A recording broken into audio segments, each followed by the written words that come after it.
We are now officially 5 months away from the official release of Star Wars The Rise of Skywalker by writer and director J.J. Abrams and Chris Terrio. This is Mike Zero. Make sure to subscribe if you are new to the channel for future Star Wars content. Now, what's really exciting about Episode 9 is that we do know that this film is going to introduce tons of new aspects of the franchise for the very first time on the big screen that fans have never seen before in the Skywalker saga. Now, this without a doubt is of course a big risk by Disney, Lucasfilm, J.J. and crew, everybody who worked on this movie, that's really going to make this film actually set itself apart from both The Force Awakens and The Last Jedi. Now, these past couple of weeks or so, we've been learning a whole lot more about this film, and when it all comes down to one of the concept art descriptions, this is where things begin to get very exciting for Episode 9. Now, specifically, what's really intriguing about all of this is that shot descriptions consisting of Rey sitting inside of a mysterious tower, where it's said to be based within the first act of the film and one of Rey's first scenes in the movie. It's described that she is meditating with the Skywalker lightsaber in her hands, where while she meditates, it's described that she begins to hear the breathing of Darth Vader in the background. It's said that in the scene, Rey is trying to eliminate the dark side energy that stuck with the saber since Anakin's turn to the dark side.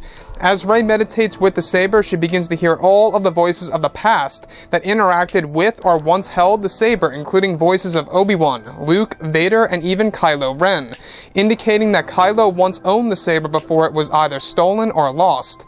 Additionally, it's said that during the sequence, the Force ghost of Luke Skywalker is guiding Rey during her meditation session of focusing on the saber and the voices of the past that go along with it.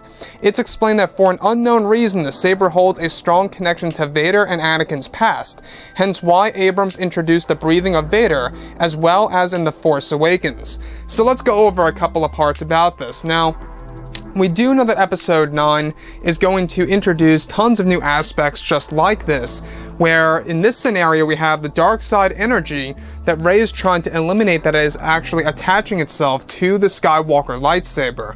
Now, this is a part of Rey's training, of course, and this is also to be guided through, of course, the Force ghost of Luke Skywalker in the first act of Episode 9 in a strange and mysterious tower.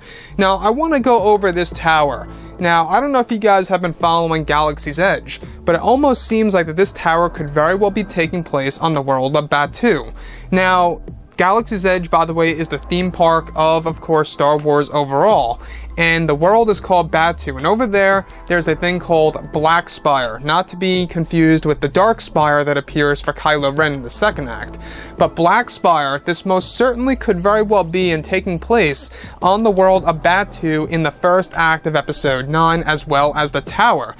Over in Galaxy's Edge, there's a lot of word that some of the crew that actually work over in Disney mentioned that Rey actually recreated the saber over at, of course, the Black Spire outpost.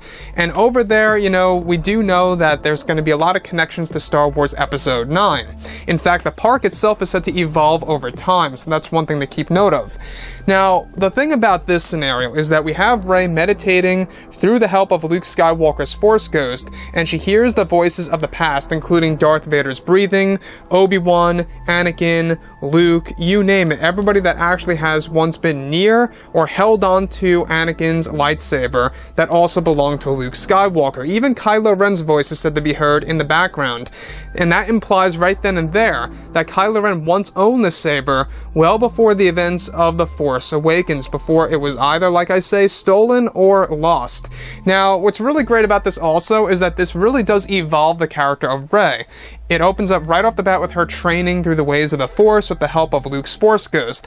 And I think that really alludes to what we heard in the Rise of Skywalker teaser, where we do hear Luke speaking to, which most likely is Rey, telling her that 1,000 generations live in her now.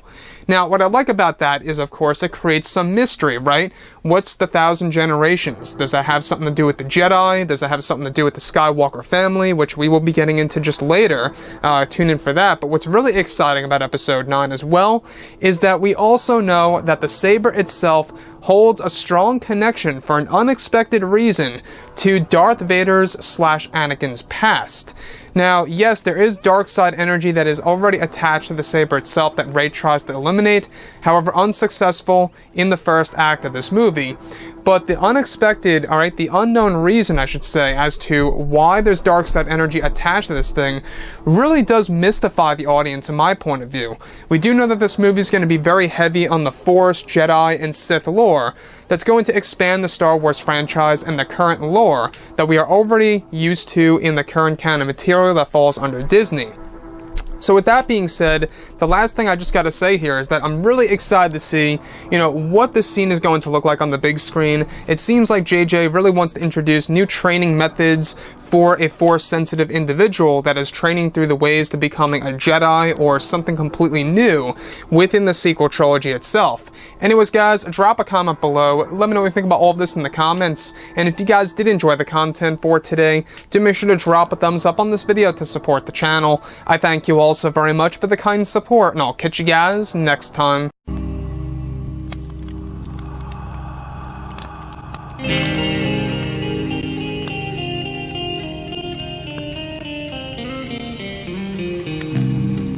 in hand, we are alone again. No hiding on one. From night to moon, we hear them moans again. No.